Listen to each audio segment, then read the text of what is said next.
Туугандар, сиздерге бакты кантип туура бутоону көргөзүп беребиз. Бак буташ үчүн эмелер керек? Бизге секатор, ушундай ара. Биз азыр ушундай электрический секаторду колдонобуз, туугандар.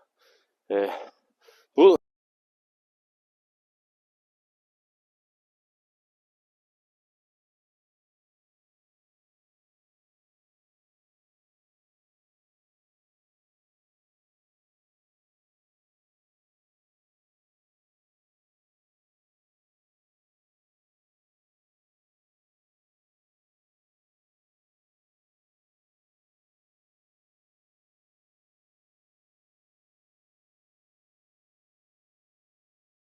бак толугу менен кесилип бүттү. Көрсөңүздөр болот. Бул подвой высокорослый груша. Бүт жери ачылды, кроналар ачылды. Сонун кесилди да. Туугандар, примерно ушундай кылып кессеңиздер болот бакты.